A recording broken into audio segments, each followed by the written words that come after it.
Yay! So nakagawa nga tayo ng merienda na sobrang sarap guys at sobrang tipid talaga. Kaya ginaganahan si Mayor sa ating merienda. Kaya samahan niyo ako kung paano ko to ginawa. Naganda na pala tayo ng cupcake dito. Kahit ano namang brand ng cupcake pwede naman siya. Binalatan ko lang siya, kinuhanan ko lang po yung ating papel-papel. Yung cupcake palang ginamit ko dito ay yung nasa bake shop lang. Pagtapos na nga nating nakuha ng lahat, eh hiwain lang po natin siya sa gitna.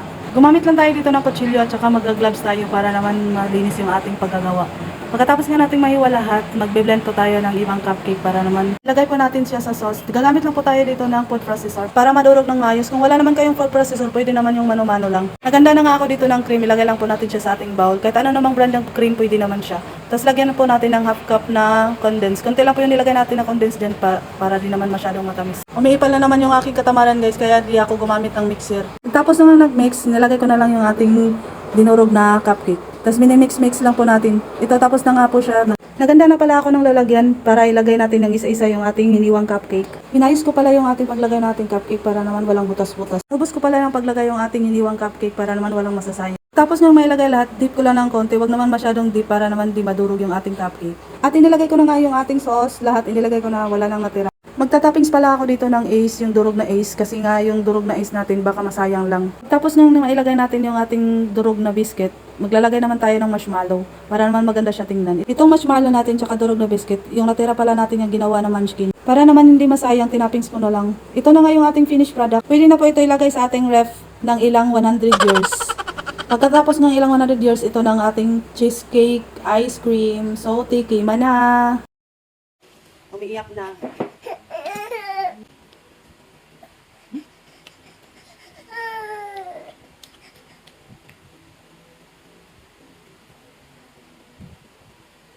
Sarap niya, hindi siya masyadong matamis. Sakto lang talaga yung tamis niya.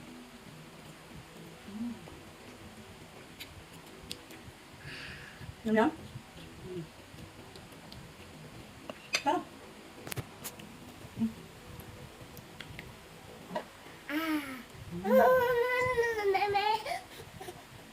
Yan, daka.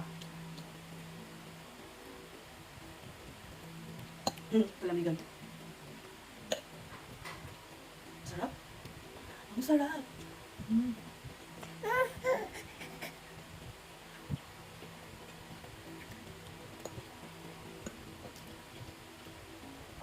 Sakto-sakto lang talaga yung tamis niya.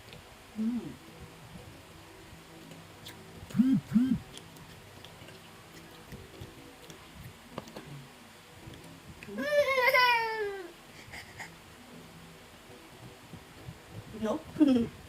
No?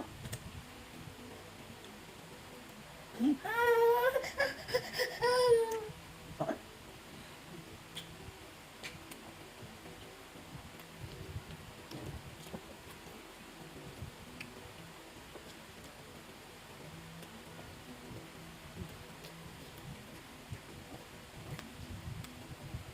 Wala na kayo? Oh, sorry. Wala. Wala.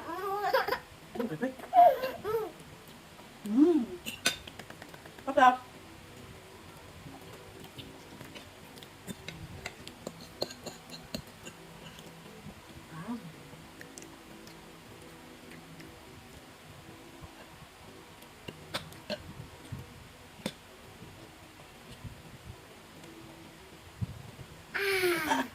Mmm. Mmm.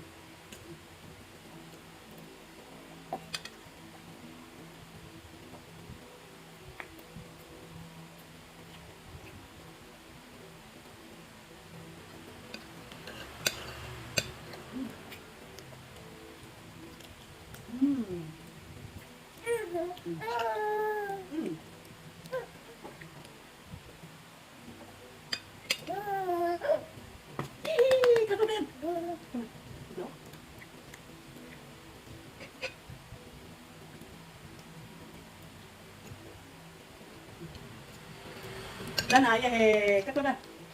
Katlap na yun. Yay!